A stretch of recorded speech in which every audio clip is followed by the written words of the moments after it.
Hi Kolma! For today's tutorial, fairy cake topper yung isi-share ko ngayon. So maraming nag-request nito kasi nga diba yung latest ko na pinost ay fairy. So ito na nga.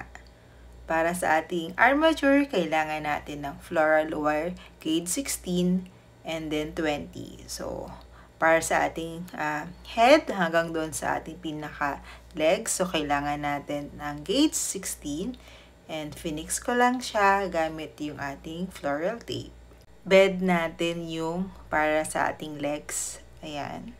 Siya. Then next kong ilalagay yung para sa arms. So ang gauge niya ay 20. And then again, fix ko ulit siya gamit yung ating floral tape. Make sure na kapag finix mo siya, hindi siya gagalaw. As in, walang movement na mangyayari doon sa ating wires. And next nating i-fix is yung ating fairy wings. Doon sa ating likod, syempre yung ating wire. So ito yung natitirang dalawang wire, gauge 20. And then fix natin siya gamit yung ating flyers.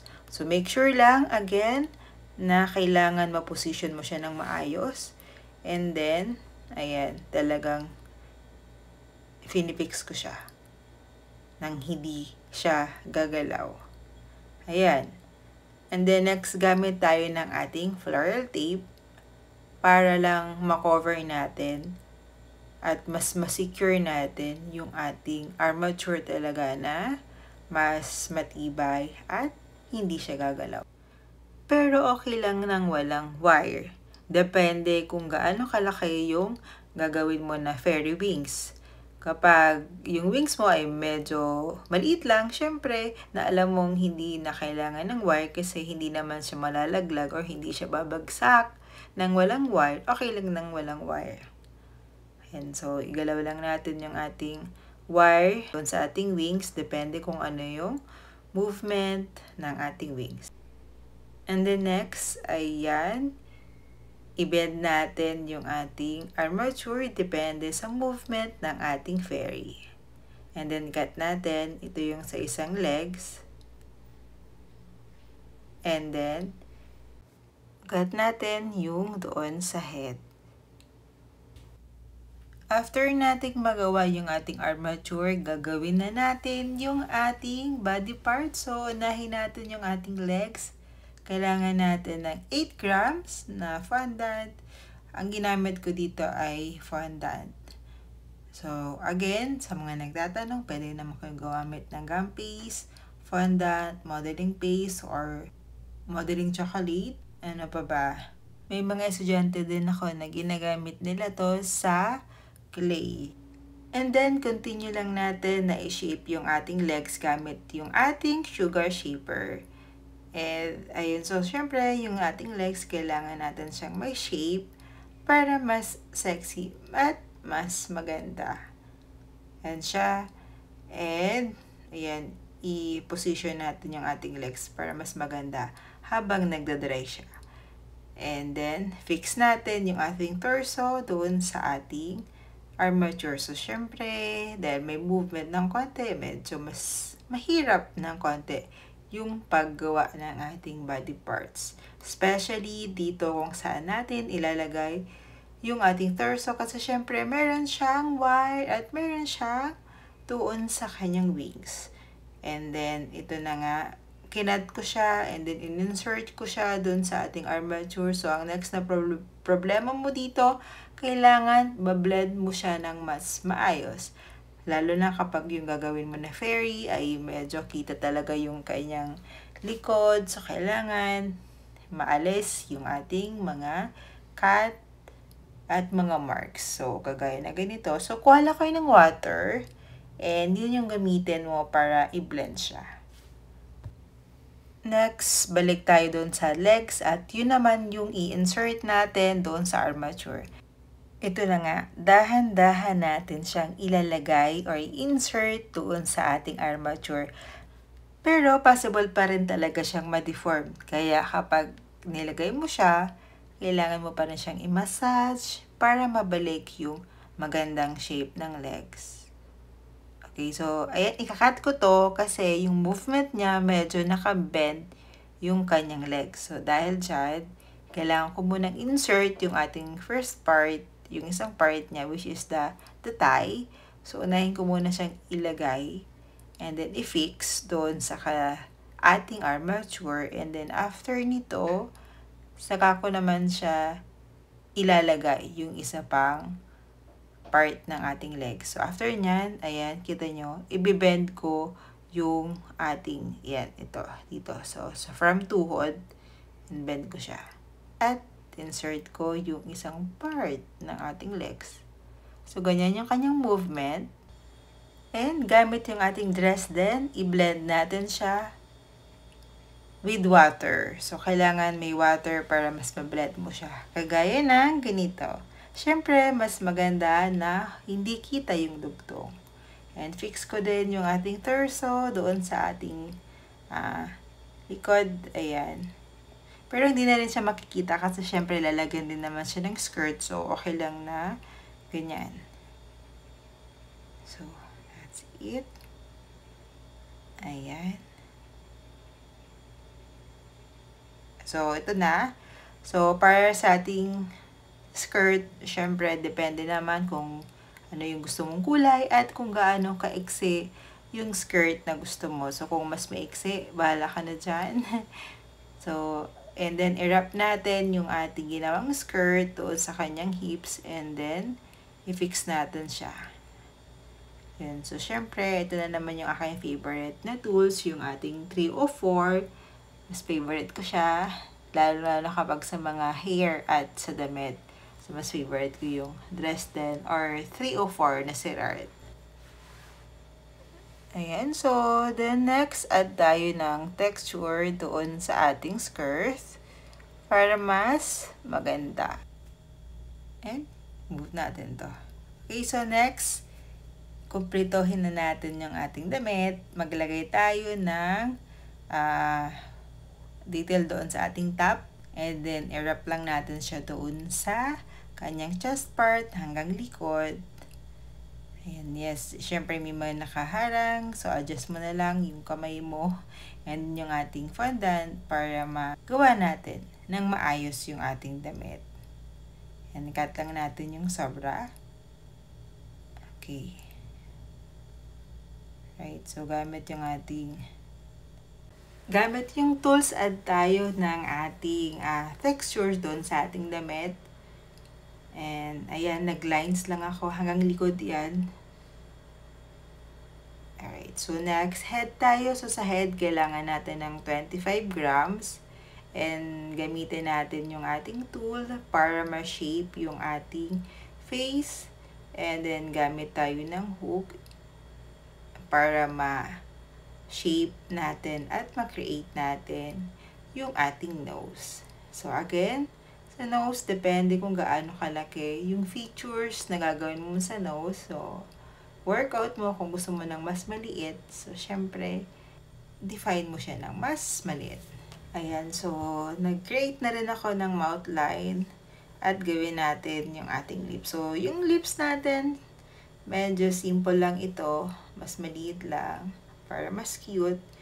So, gamit yung ating sugar shaper. O, sabi nila, sugar bone.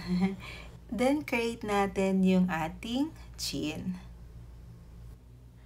Ayan. So, next, gamitin natin yung ating tilok. Ayan. So, ito yung gagamitin ko para makapag-create tayo or makapag-shape tayo ng eye. So, ito yung detail niya, nandito sa gilid.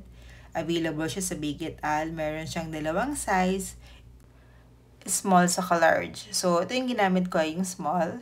And then, meron din siyang dalawang type. Itong nandito sa kabila, sa left, at yung ginamit ko. So, dalawa yung shape niya. Alright, so next, ayan, maglagay na tayo ng white. Ito yung sa eyeball niya. So, syempre, insert natin siya. Depende kung ano yung shape ng ating eye. So, yeah, mas maganda na merong pang stamp na nung eyes kasi syempre, mahirap talagang mag-shape ng eyes sa totoo lang. At lalong-lalo na kung paano mo siya papantayin. Kaya nga na-invento. Kaya nga na ginawa yung tilok, or meron pa yung isa is yung Easy Eyes. 'Di ba yung nakita nyo yung ni-live ko before. So, Easy Eyes siya. Pang-stamp din siya para may instant shape ka na sa eyes. Hindi ka na mahihirapan mag-tansya at mag-shape ng eyes at mag-balance. So, mas madali. Next, maglalagay tayo ng eyeliner. So, ang kagandahan kapag meron ka ng pang-stamp, susundan mo lang yung shape ng eyes ng eyeliner mo. So, mas easy siya kasi meron na siyang pattern ba. And next, ayan, nag-prepare na ulit ako ng vodka, ng ating color gel, black, brown, and then ng ating color dust na white. Ayan, so, nilagyan ko na ng paint pala yung eyeball niya na part.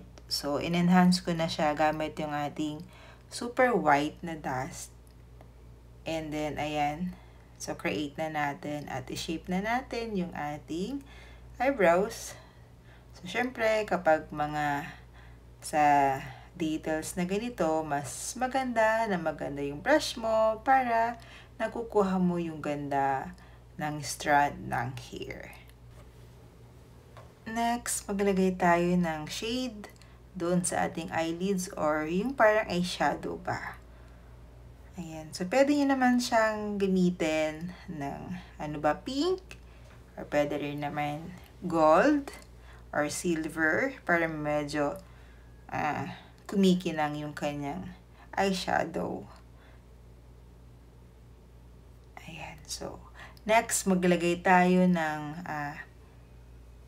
ayan, yung parang eyelid or parang eyeliner dito sa ilalim ng ating eyes. Naglagay lang ako ng paint doon sa ilalim ng eyes para ma-shape or ma-enhance yung shape ng eyes. Then next, naglagay ako ng blush on gamit yung pink and peach powder color dust. Ayan. Next, para sa ating arms, so 4 grams, para na yan sa buong arms, the left and right. And then, create natin yung wrist niya. And then, flatten natin ng konti. Ayan. So, nag-cut lang ako kasi parang feeling ko malaki yung kamay niya. Kaya ako nag-cut. So, same din dito. Kasi minsan kapag fina-flat mo na siya, mapapansin mo, lumalapad siya. Kaya ako nagbawas. And then, kunin natin yung thumb. And then, cut natin. Alright, para lumabas yung ating thumb. Ayan, so, cut natin yung mga fingers niya. And syempre, ayan, dahil medyo mataba, cut natin para mas sexy yung ating fingers. Attach na natin yung ating arms doon sa ating armature. So, pero before yan, kailangan ma-position mo yung wire. Depende sa movement ng ating arms.